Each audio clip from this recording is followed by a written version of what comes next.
Good morning, trades. Fairly lively session playing across markets today. Going to the UK, obviously everyone was talking about the inflation print of being above 10% and getting closer to the Bank of England's target of 13% by year end. Citigroup coming out with some big forecasts that inflation next year will go above 15% in the UK. You add in the retail sales numbers in the US, and we saw that coming out at 40 basis points ex-auto, higher than expected. The control group element, which feeds more directly into the GDP print, up 80 basis points. Again, that was higher than expected. Now, of course, that lifted the US dollar, certainly against high beta plays, the Aussie and the Kiwi. They would be under pressure, and we saw US dollar working nicely against the Japanese yen.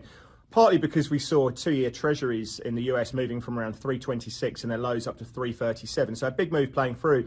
Of course, that weighed on S&P futures. At the lows, they were down 1.3%. NASDAQ futures were down 1.9%. Cash markets open. Of course, we see the buyers coming back in. We saw buyers of treasuries as well. And we saw yields moving lower into the FOMC minutes. Now, what we saw, the reaction there, as you can see, when the Fed minutes came out, the headlines were initially taken as dovish, and you can see yields moving down to 327, where we're currently sitting at the moment. The NASDAQ rallied about 1.6% on the back of that. We saw some sellers in the US dollar. But ultimately, where are we now? You know, we saw on the close, the S&P's down 70 basis points, the NASDAQ's down 1.2%.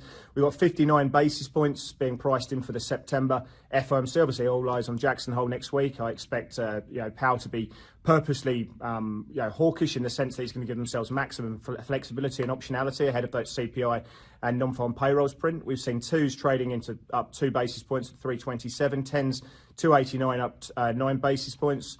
You've got 5-year real rates up 6 basis points. Of course, that's weighed on the gold price. If you add in the US dollar strength that we've been seeing, certainly against high beta plays, as you can see here, it's worked nicely against the Aussie and the Kiwi. But gold's down about 70 basis points. Seeing a bit of buying in crude, up 1.7%. Looking ahead today, though, obviously keep an eye on that Aussie exposure. We're still trying to weigh up that debate whether we get 50 or 25 basis points in the September RBA meeting. We've got employment numbers coming 11:30. The market's expecting 25,000 net jobs. The unemployment rate to remain at 3.5%. European CPI numbers later on, and then I think going to the US, we've got Esther George and Neil Kashkari speaking as well. So further colour around Fed policy there.